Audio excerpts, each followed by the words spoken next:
And the rest of us, let us open our Bibles once again to 1 Peter chapter 5.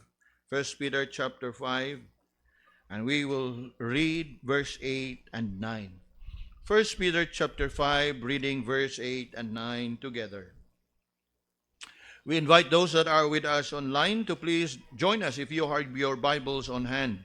1 Peter chapter 5, verses 8 and 9 in unison, reading, "Be sober, be vigilant, because your adversary, the devil, as a roaring lion, walketh about, seeking whom he may devour. Whom resist steadfast in the faith, knowing that the same afflictions are accomplished in your brethren that are in the world." As you can see, today's message is a continuation of last week's. Know our enemy. And by God's grace, we have spent our time last week focusing mainly on verse 8, whereby we have learned and considered two important facts about our enemy. We have learned about his identity and of his strategy. Niining kabuntagon, as we proceed to consider verse 9, we will be looking at his territory and his frailty. His territory and his frailty. In other words, mingon tag frailty, ang iya habang kaluyahon.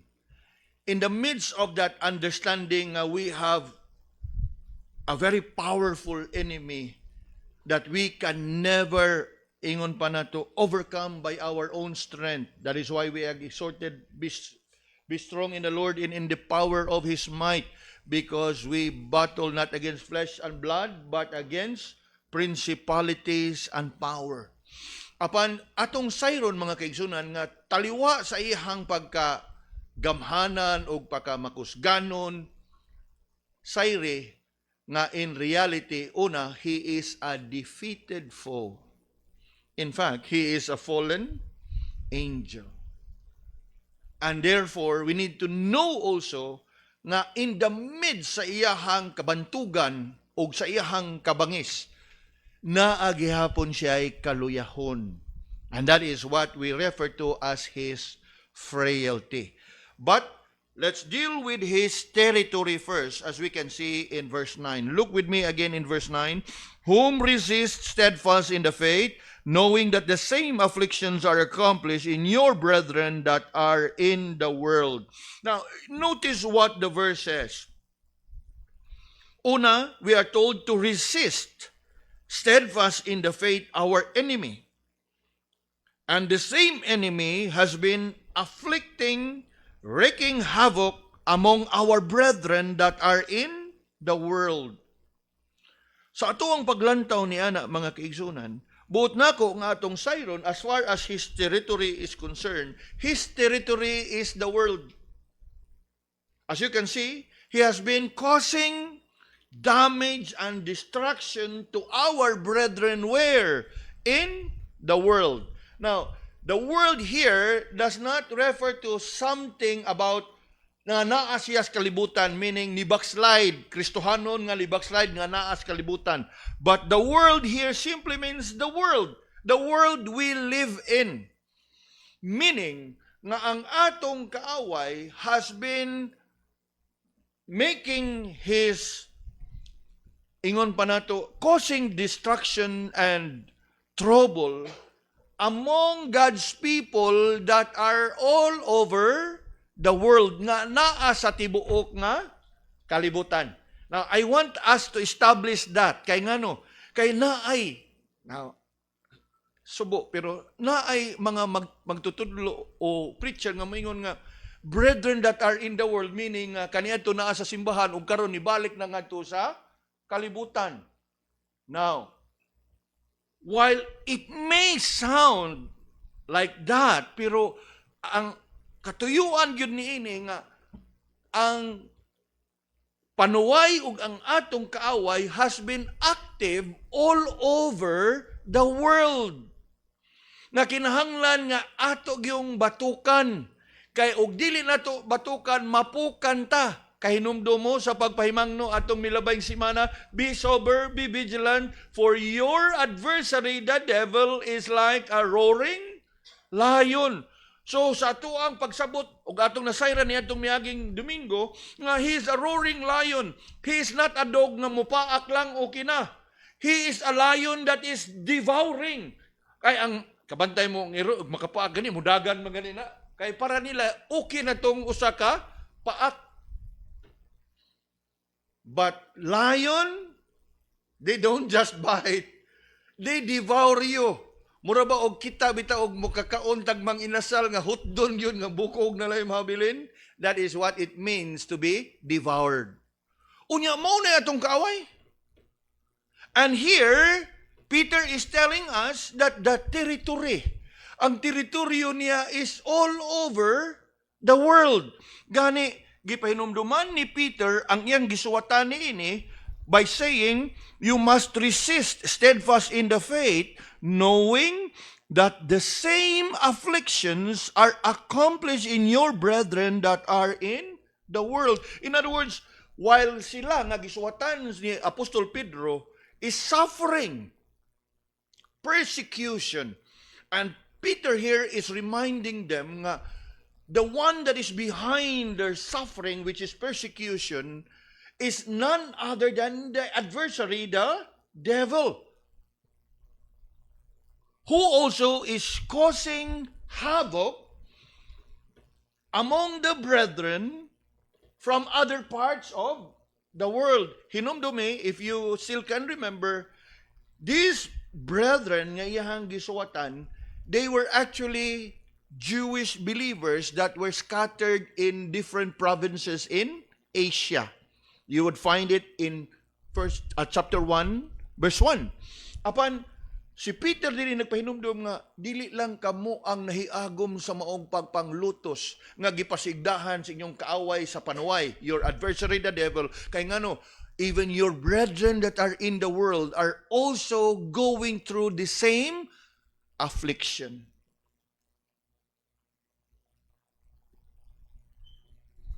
So that would now bring us into the third information that we need to know about our enemy.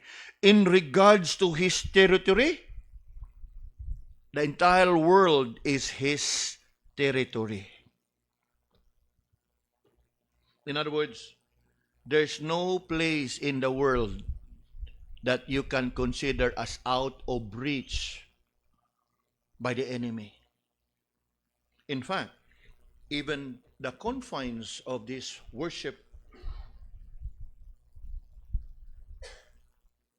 can be accessed by the adversary, the enemy, the devil. And that is worth noticing, mga kaigsunan. Nga naman, because knowing that the enemy, the adversary, the devil is active and actively at work all over the place in the entire world, we need to be mindful and conscious nga bisan asa ka sa kalibutan, there's no place safe for you nga dili ka maabot sa kaaway.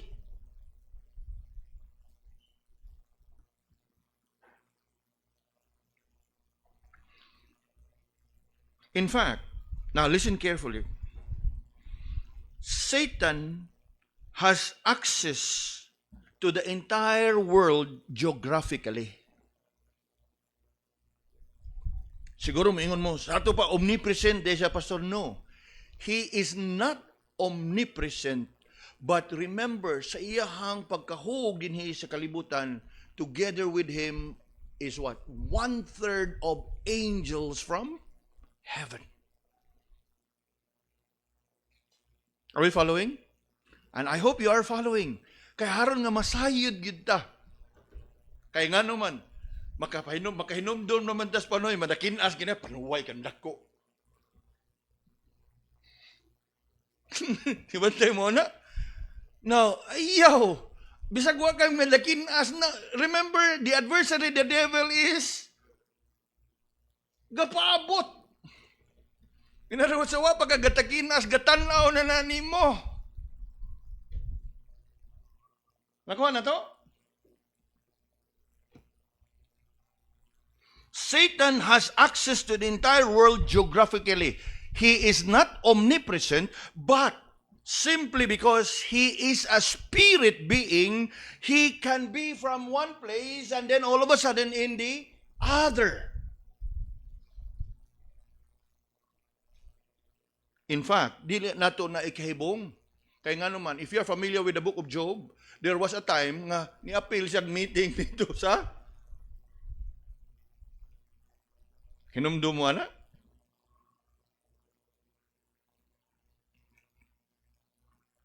Yes, Satan can access any part of the world geographically. But you know what? Bisan pa man og he can access anytime, anywhere in the world geographically, his main focus is attacking and destroying the lives of the believers. Sayri ni mga kaigsuonan. Ang mga tao sa kalibutan, di na niya kinahanglan daoton, kay nga naman, iha man na. Kita, ang iyang gikabisihan din sa kalibutan, kita nga kanhi iyahang mga gingsakupan na how us from darkness brought now unto His marvelous light. Unya mo ni nga ato ni siyang sayron mga kigsunan. In order for us, remember the warning, kanunay gyud be sober, be vigilant. Kay ang panuway na ana siya kanunay, dili lang kay hinumduman lang lagi natok ma-slide, natay mabuyan o mapasok, barang panuway kang dako. Dili. Naa na siyang kanunay. Now, of course, dili sa nga na mura sa katubang termino sa una nga mura na nung kag nga praning ayo naa siya diha. Ay, dili. Nga naman, naa ang balaang espiritu diha nimo. He that is in you is greater than he that is in the world. Apan bisan pa man yana, gipahimangnuan kita ay gito kalimtin duha. Be sober, be vigilant. Pag binantayon gyud kay nga naman, sama sa kanunay nga isulti sa among leader kaniadto sa House of Hope, ingon siya, the devil knows what to get you, where to get you, and how to get you. Di ba tinuod? Butang na to pananglit. Kung ikaw palahubog, muadto kag mall, wag yung problema nga mang shoplift kay ang imo ang problema, bino man. Di ba? So, tintalon kas panuway, adto yung kanya tintalon dito dapit sa nang na mga ilimnanan, na display sa mga bino. Di man ka pwede rin mga perfume o dyan mga sinina, sa mga siguro sa uban nga mga pasyonista dito po ilang weakness. You know, the devil knows how to get you, what to get you, where to get you, and tanan. In other words, kuha sa panuway ang atong kiliti. That is why the warning, be sober, be vigilant. Ayag yung kumpiyansya, brother. Yes, apaka kanabang prangka, di kita angay mo kumpiyansa. The fact nga ang ato bagyong kaaway is described not just a puppy or a dog, nga igura mo, may awa na rabis, kay gikauras ra. Devour, hinumdum ang word devour. Kanang ingon pa sa painumdum bitaw kanang sarap to the bones. Nga di yun malungano. Mao na atong kaaway. Ug mao nay gipahimangnuan ta ni Peter diha. Unya ngano man kay labi pa nga ang ihang territory is all over the world. Dili na ikahibong ano kay mismo ang atong Ginoo 3 times he addressed the devil as the prince of this world. Mingon gani kag prince of this world, meaning he rules the world. Nga, mangutana mo time sa pastor, di ba ang Ginoo nag-create sa kalibutan? Yes. By work of creation, this world belongs to God. But because of the consequence of the fall, because of the sin of Adam and Eve, this world has been filled with sin. And the one that is reigning in this world is the enemy, the devil. The Lord would call him 3 times in the gospel as the prince of this world. Ingon nga ni kag prince, prinsipe. He rules over the world. Yes, we love to sing, this is my Father's world. God created this world. Yes. Mo bitaw nga one day soon He's going to redeem this world. And He will create what? A new heaven and a new earth. Kaya nga naman, this world is wicked. This world is evil. Because it is being ruled by the prince and the power of the air. None other than the devil. So, sayri mga kaigsunan, mabitaw ka na nga giingnan gyud ta diha, love not the world, neither the things of the world, and all that is in the world. Because the love of the Father is not in it. Nga naman, because this world is being ruled and dominated by the enemy. Ugmo ka na nga, we are not to conform to the world. Remember Romans 12? But be ye transformed by the renewing of the mind. Mauna siya mga kaigsunan. Ang kaparat lang yun nato kay usahay og maghisgot natin yan eh. Mabutan lagi ta og unsay atong pagkinabuhi. Dili oy og Kristohanon gyud ka unya magkinabuhi ka nga Kristohanon. Angay ka pahinumduman nga there are just things in the world na di na gyud pwede nimong apilan.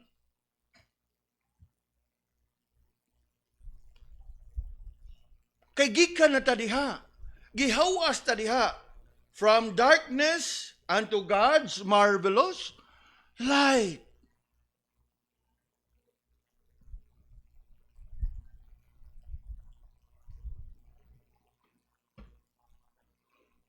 The territory of the devil is the entire world.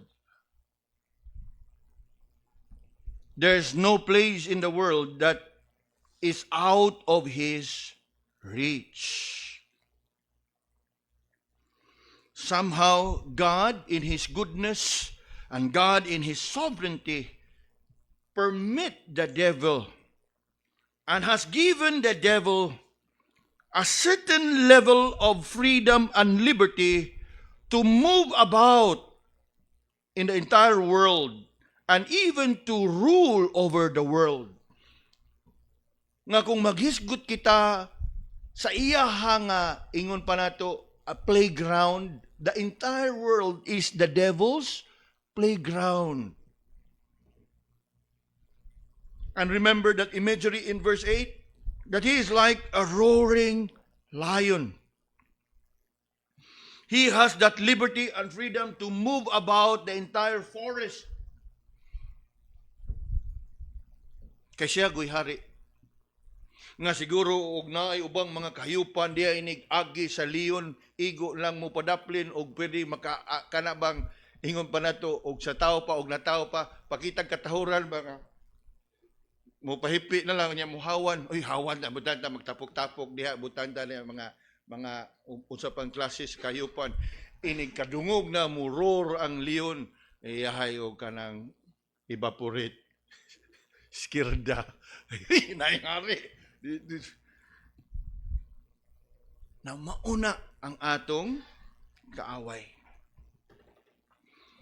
And in fact, I've mentioned a while ago about that activity in heaven whereby Satan was able to appear before God. Now, to really enlighten us, please open your Bible, put your finger in 1 Peter, but open your Bible for a while to the book of Job. We see here a very familiar activity. I'm sure nga ato na ning nabasahan o nakabasa o familiar ta nini, but I just would like to bring to your attention. There was a gathering that took place in heaven, and somehow, Satan was able to have access. Gani, pag abot na to sa verse 7, you look at verse 7. The Lord asked Satan, whence comest thou? Unya, ang tubag. Satan answered the Lord and said, from going to and fro in the earth, and from walking up and down in it. Nakita na to? Sa ato pa, ang iyang teritoryo, ang tibuok, kalibutan, ang iyang coverage. Now, maghisgot bitaw ito coverage, may taana, mga kapulisan, Station 1, Station 2. How about Brother Aaron no diri? Now, Station 1, Station 2, naan sila ilang kagalingong jurisdiction. Nga, diha na silang pwede. Unya, og Station 3, diha na po, naan na sila yung mga jurisdiction na boundary. Pero og maghisgot kita jurisdiction sa panuway sa kaaway, unsa? Tibuok, kalibutan. Siya mo nag to and fro in all over the earth, up and down all over the earth. Mao ka na ang iyang teritoryo, mga kaigsunan. And that is something that we need to be mindful and be fully aware. Gani sa atong pagbasa diha, atong hunungon kadit ha, unya atong lantawan, because in this one verse, verse 7, we can consider some interesting thoughts here. One of which, beyond our comprehension. Because the Bible says so, then it must be true. Una diha, how can we explain the devil as a fallen angel yet still can gain access to heaven?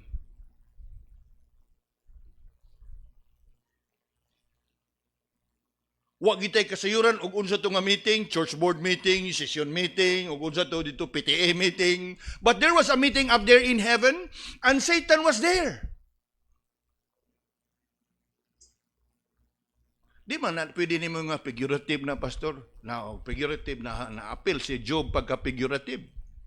Historical, literal. Something we cannot really comprehend. But that is what the Bible says.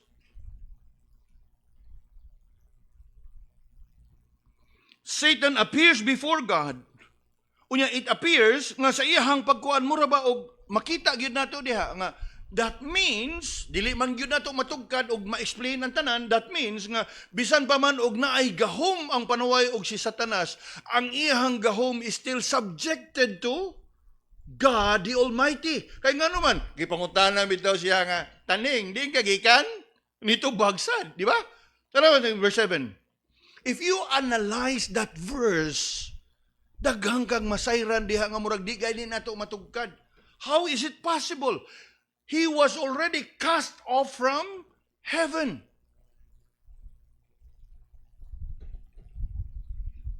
What else can we learn here? Now, this is what is even more interesting because he can access to a certain extent, obviously, with the permission of the Lord, he can have that personal access to heaven. And the second thing is really interesting, that he has that ability to move to and fro in the earth. In other words, to and fro, gani, ngadto, ngari. Makangadto, ngari siya. Unya, what else can he do? Ingon diya, from walking up and down. Wow.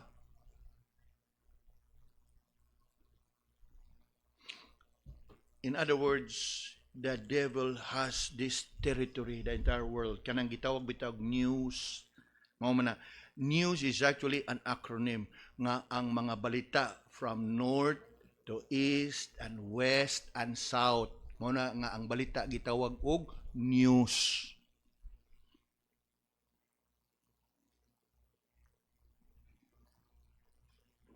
And that is what the devil is capable of doing. Go to and fro, up and down.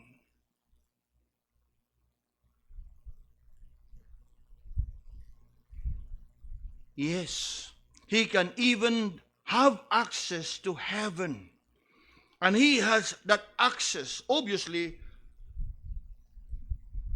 upon the approval or permission from the Lord.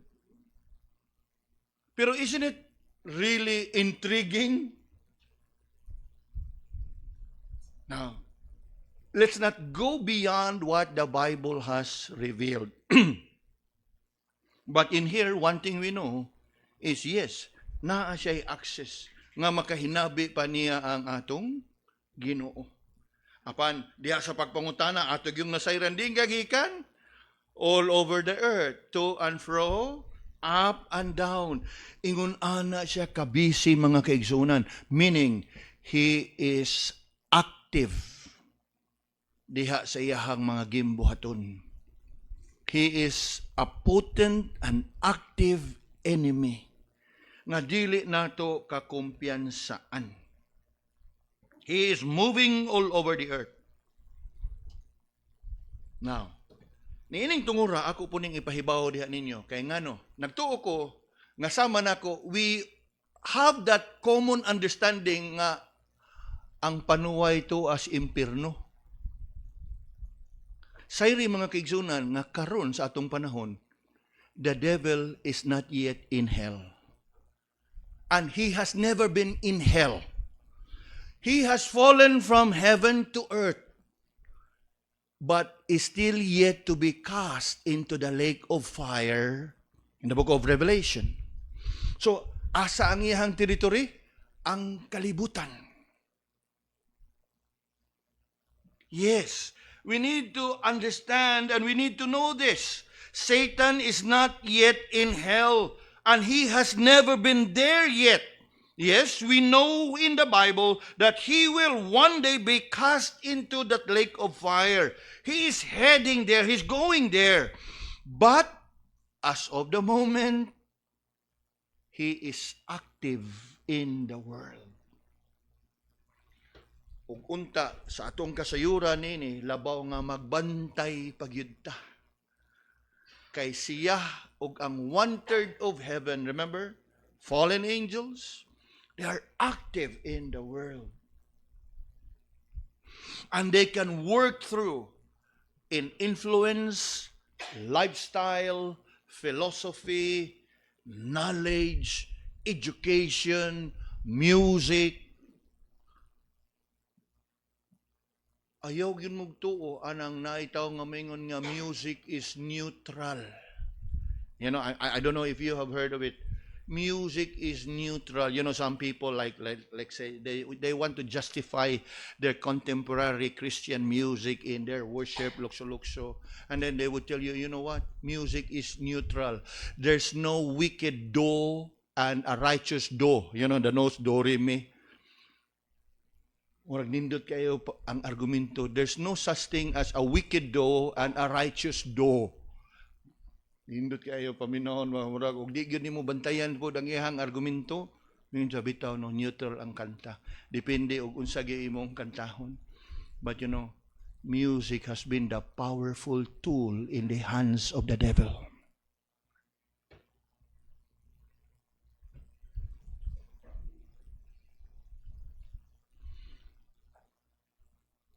Siguro wala lang siguro pod mo makakita, but I have had opportunities to see videos of how contemporary churches can worship the Lord with all this rap metal music nga diin og imo habitang paminaw mo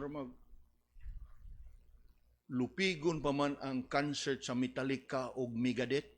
Now sa kaninyo nga nay kasayuran ana kaingon, ha? Yes. Unya maingon ka music is neutral.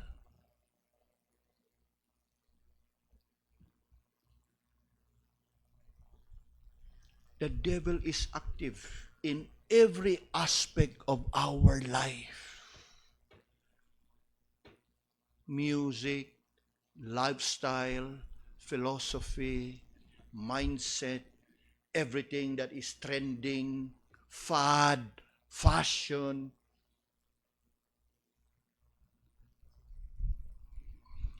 He is there. Because after all, the world is his territory. And that is why Peter continue and constantly remind us, be sober, be vigilant. Your adversary, the devil, and as he is described as a roaring lion, at any given time, he can attack you. Mo kana nga, dili gid angay nga magpaluya-luya o magpa-relax. Mo nang gingon ya, be sober, be vigilant. True. because the territory of our enemy is the entire world. Now, as we think about his territory being the entire world, we must understand that he can attack us at any time. He can attack us at any given moment. And how would he attack? How would he attack?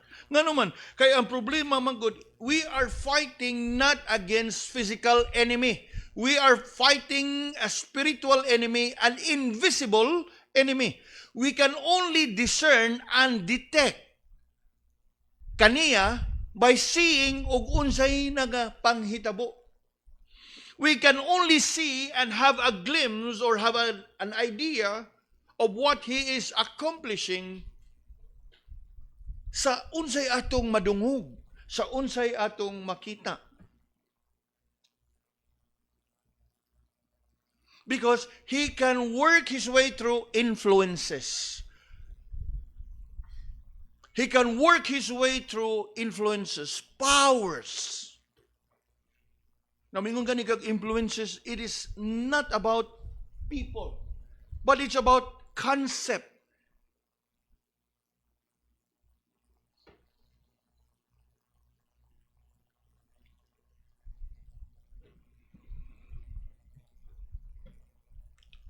And as we think about his territory, we might as well consider his tactics. And what are his tactics? Now, there are many ways that the devil can devour us and destroy us. But I would like to mention three. Una, slander. Slander. And you know what is slander, right? Slander.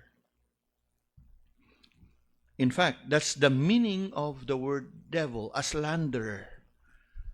In Revelation chapter 12, he is called as the accuser of the brethren. False accusation. In fact, kung mahinumdum mo in that account in the book of Job, when he came and appeared before God, he was actually accusing Job before God. You know, Lord, mo na nga, sunod yun na nimo si Job, kay imo mang-gibless pag-ayo na. Pero, nung sunod ka na nimo, ug imo na siyang lisod-lisoron, di na gina siya, musunod nimo. What he is actually doing there is he is falsely accusing Job before God. Ihang giintriga ang Ginoo. Nga Lord, mo na nga butan kay na, kay mo mang-gibless. Kakuha ganin ang iyang mga butang o kagamitan, di ba? Di na gina mo, simba ni mo. And yet, the Lord, okay, sige. So why is Job? Nakuha na to? And that is what slander is.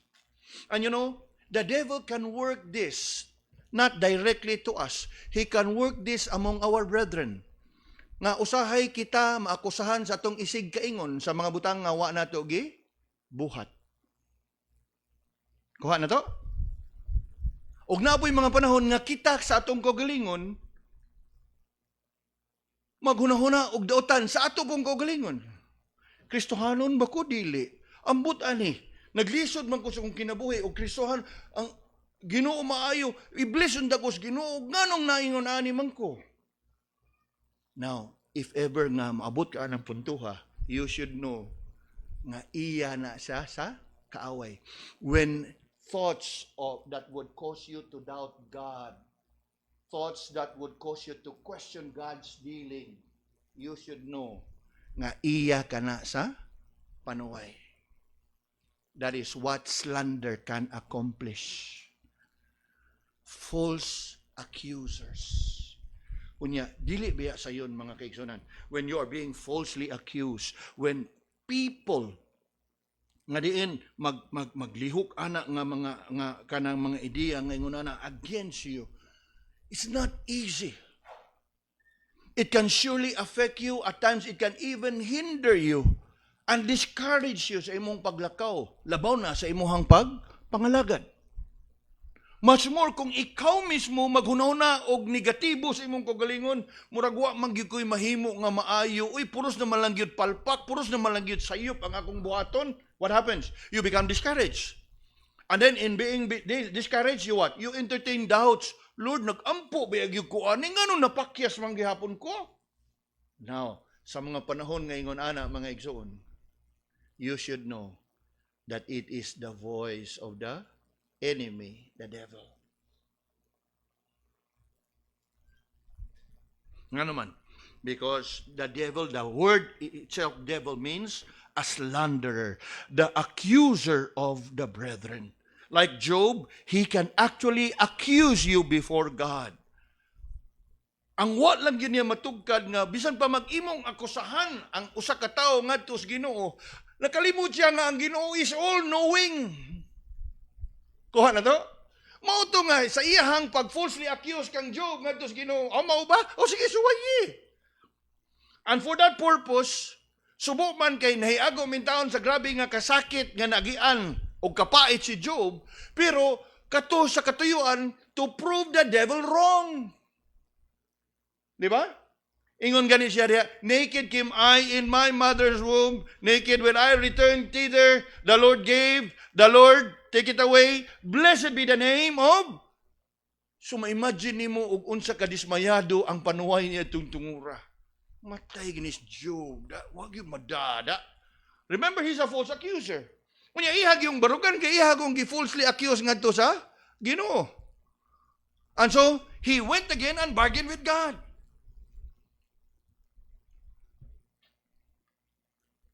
You can only imagine sa ato ang kaugalingong kahimtang. Sa kada adlaw sa ato ang pagkinabuhi, either other people would accuse us or we ourselves would entertain accusing ourselves. Hawag yung ka, palpak yung ka, wag yung kay mahimo nga maayo. Wow.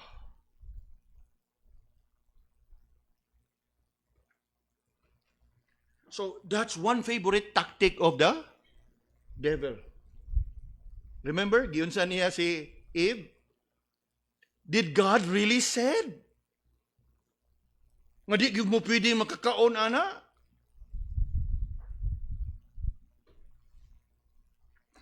Ang ikaduha nga taktika sa atong kaaway, more familiar, from slander, there is what? Temptation.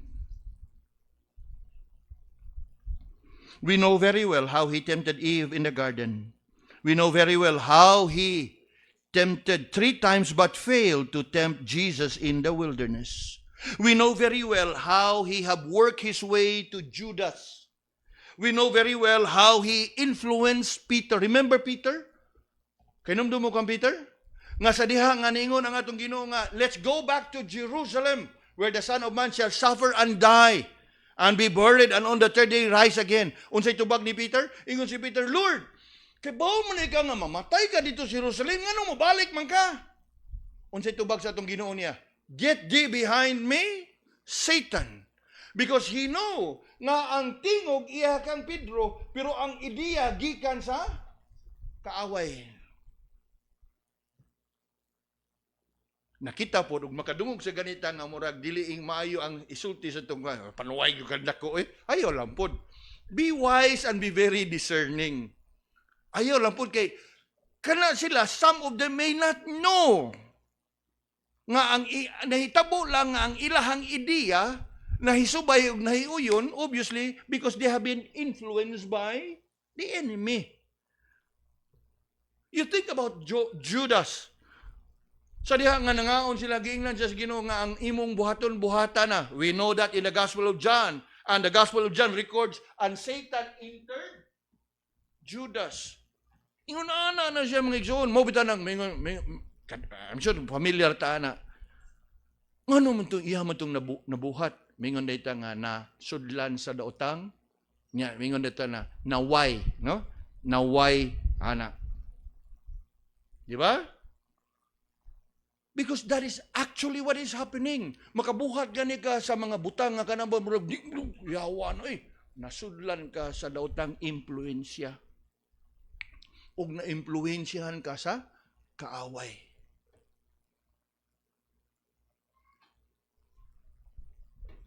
Slander, temptation. Now, kinsa ba nato ang immune from temptation? Nobody. Mo kana nga angay gyud, be sober, be vigilant. Ikatulo, slander, temptation. Ikatulo, persecution. Muna paborito nga taktika sa kaaway. Now, kinsa mo suffer of persecution? Not the unbelievers. Who suffers persecution? The believers. Kalipay sa kaaway nga himuon niyang miserable ang kinabuhi sa mga Kristohanon.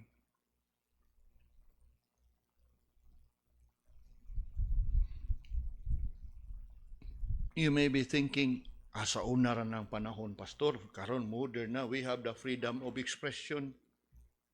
Ayaw. How many news reports nga itong madunggan matag karon og unya? Churches are being burned in this country, in that country. Christians are being massacred.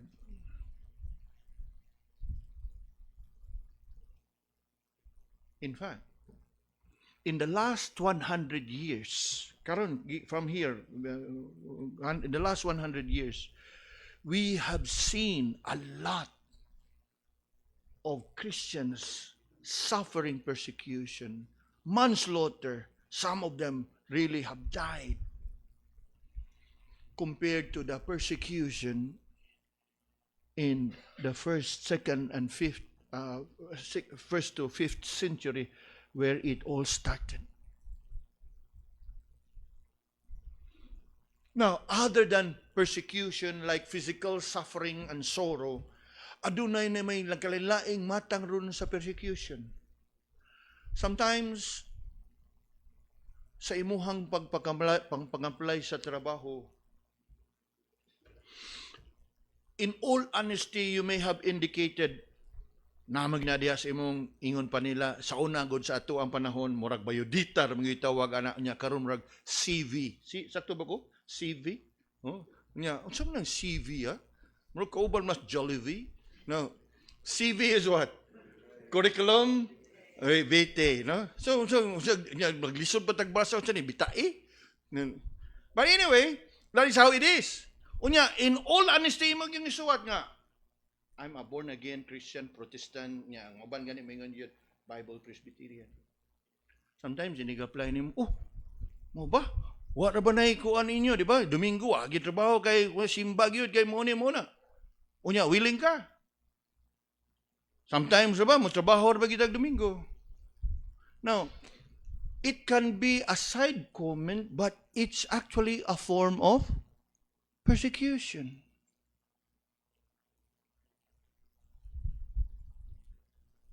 Hinumdum ko, was it last week?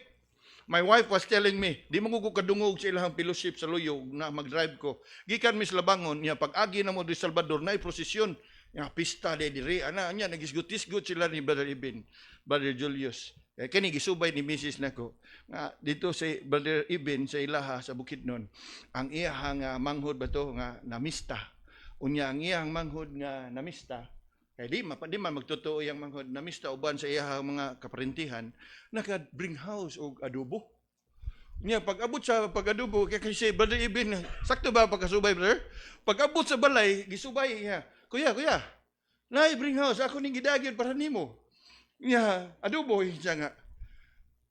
Wa niya ka na. Gingnan ko na siya sa iyang mangon nga. Di mo mga unog baboy. Siya nga, mukaon man. Siya nga, di mga mukaon. Siya nga, kalamigid tahon sa adobo, pero gikan mo goods pista. You know that kind of. In other words, karon, ang pagpanglutos does not necessarily mean physical, painful suffering. Sometimes it can be emotional. Kana bang gitawag na to og pagbiay-biay, pagyaga-yaga tungod sa imuhang tinuhuan. That is a form of persecution. When you are being marginalized simply because you are a Christian. Ayaw nag-apila. Ay born again na. That is a form of persecution. And you know who's behind it, right? In fact, the Lord Jesus warned his disciples, di ba? Marvel not if the world hate you. It is simply because they hated me first. Muna nga, ug dili gani ka makabatig persecution, angay kang mabulaka. Hinga naman. Murag, wa siguro ko mailihis kalibutan nga Kristohanon kay wa man ko mag-friendly man ang kalibutan ako. That is another thing. Pero that is something nga dili angay nga makasurpresa nimo. Kay ang atong Ginoo na mismo nagpahimang no, marvel not if the world hate. Ayaw kay bong. In fact, you are to expect this world hates Christ. And therefore, this world hates everyone who follow Christ.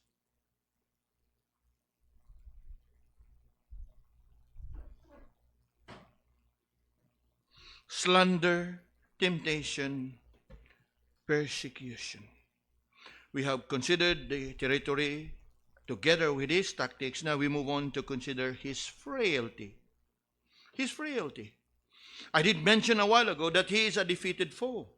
That while he may possess some power, some great power that can destroy us as he devour us, but we need to understand that the enemy, our adversary, is a defeated foe.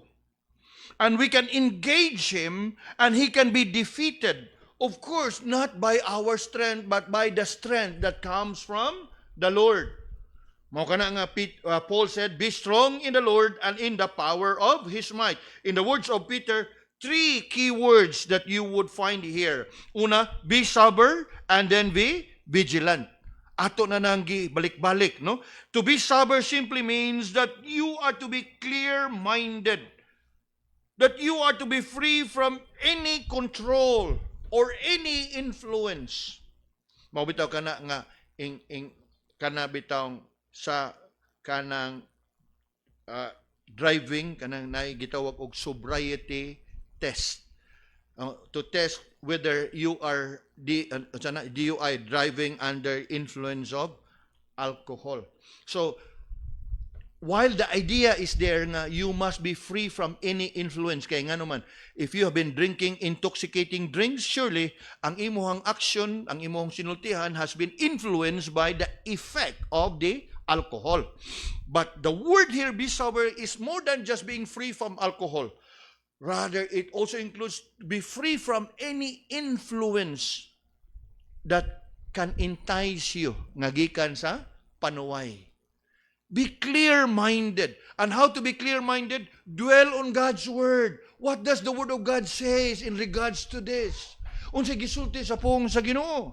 In fact, mo na siya, be sober and be vigilant. Be vigilant. Be alert. Be awake. Don't be a slumbering Christian.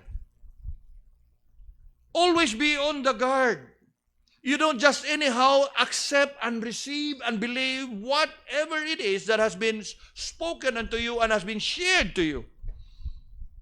Be discerning.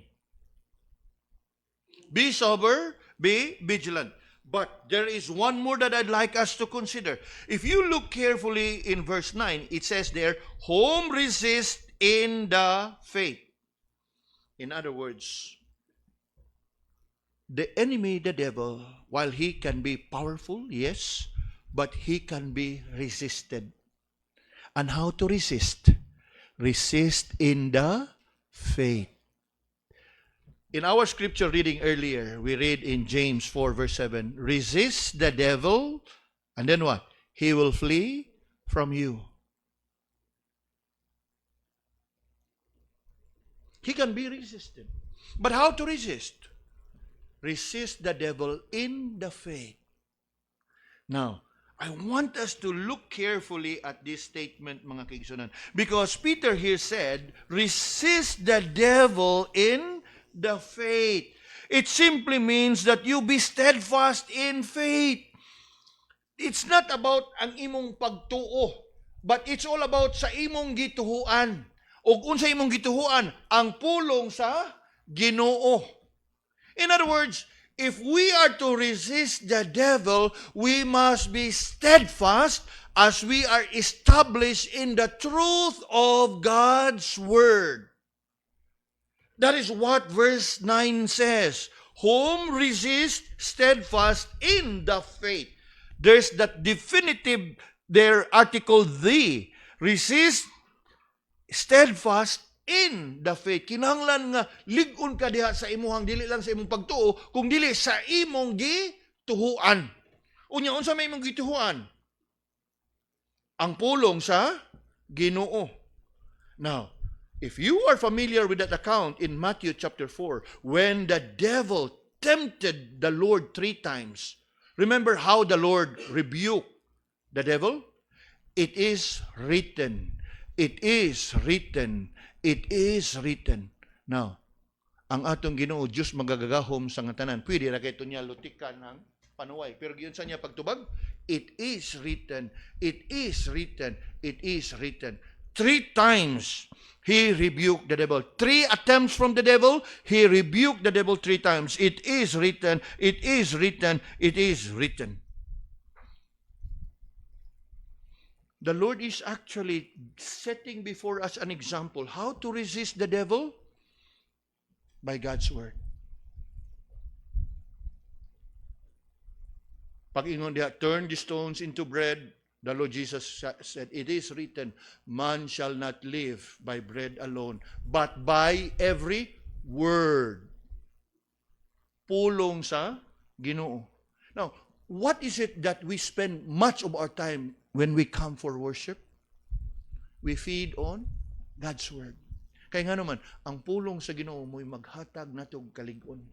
Ug ang pulong sa Ginoo mo'y maglamdag ka nato on how we would overcome and how we would maneuver going through the difficulties of life nga atong giatubang sa kada adlaw. Kaniadto sa wapatas Ginoo na gani problema, puslan man wa kay red horse dia brad.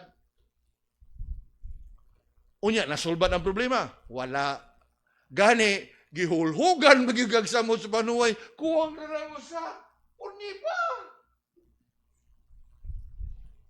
Unya nasolban ang problema? Wala ni dako kay nga naman taas na imong lista tindahan.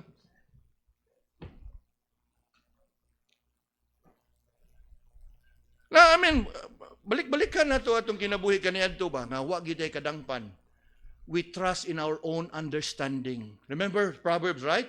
Trust in the Lord with all thine heart and lean not unto your own understanding. Kay kanto sa una, ug unsay masud sa tong una, mauman, apostlan man apostlan gyud.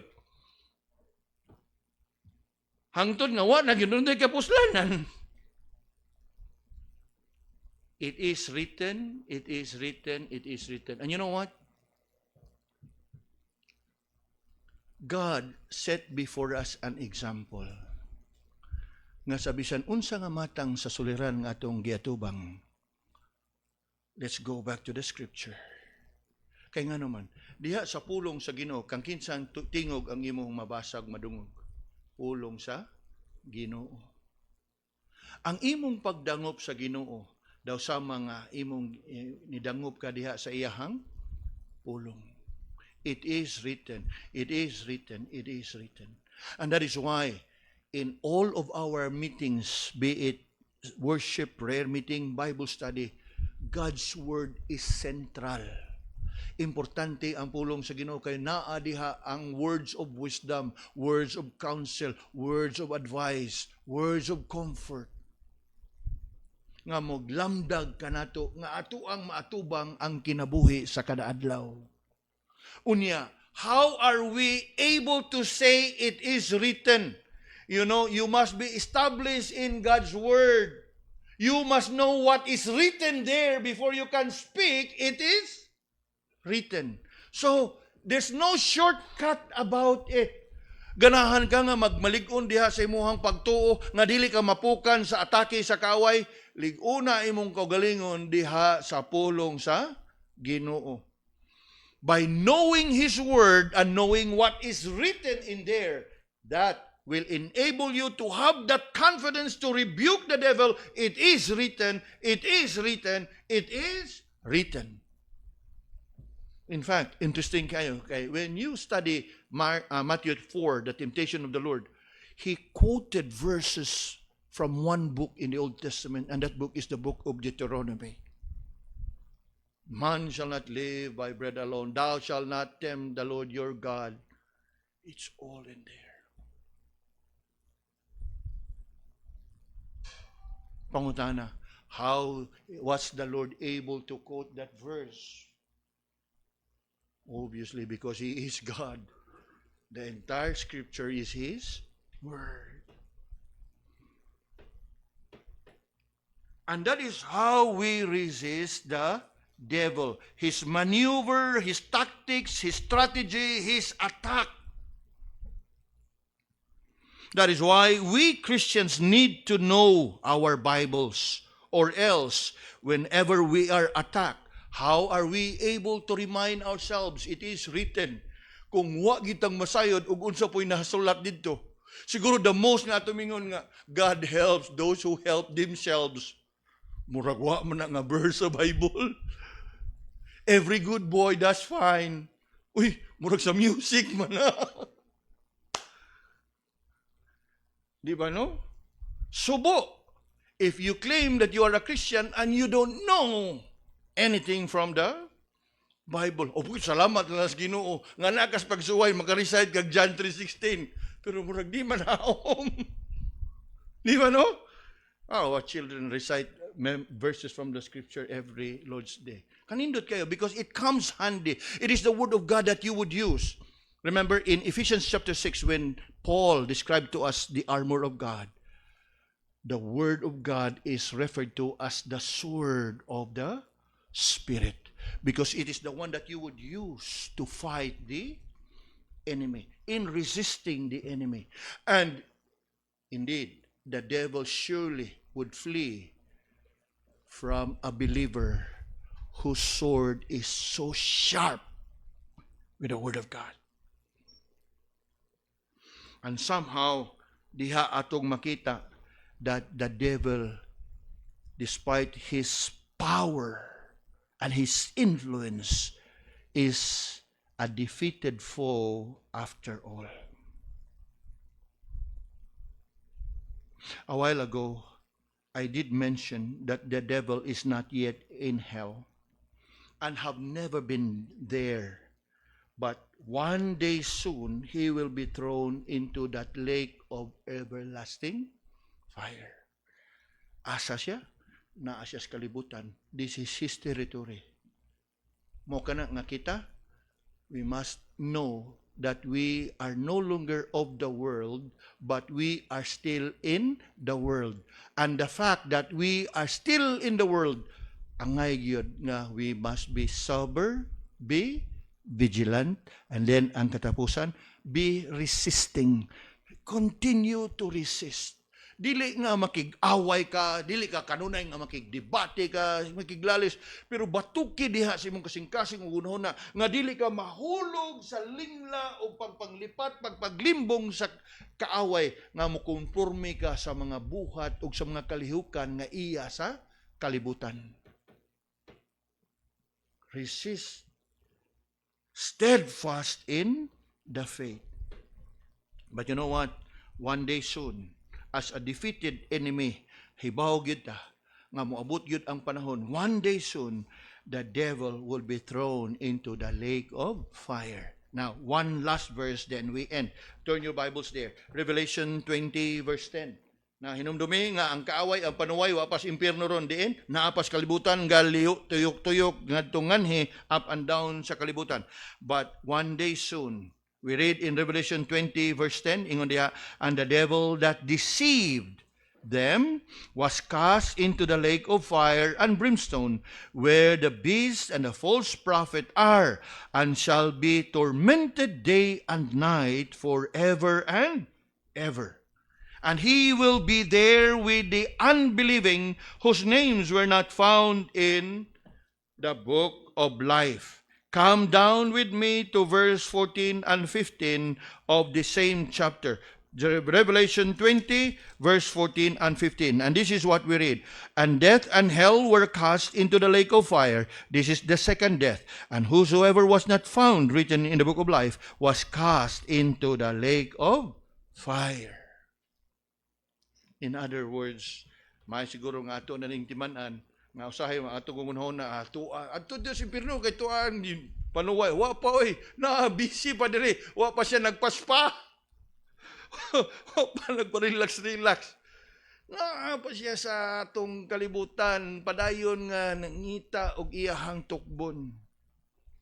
But one day soon he will, together with all his demons and the unbelieving, whose names were not found in the book of life.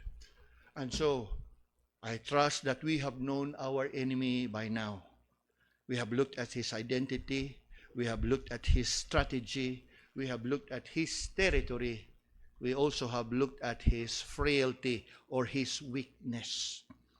And take heed of the threefold exhortation. Be sober, be vigilant, be resisting the devil. Ayaw surrender.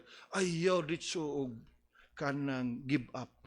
Resist the devil. And how to resist the devil? Steadfast in the faith, using God's word. It is written. It is written. It is written.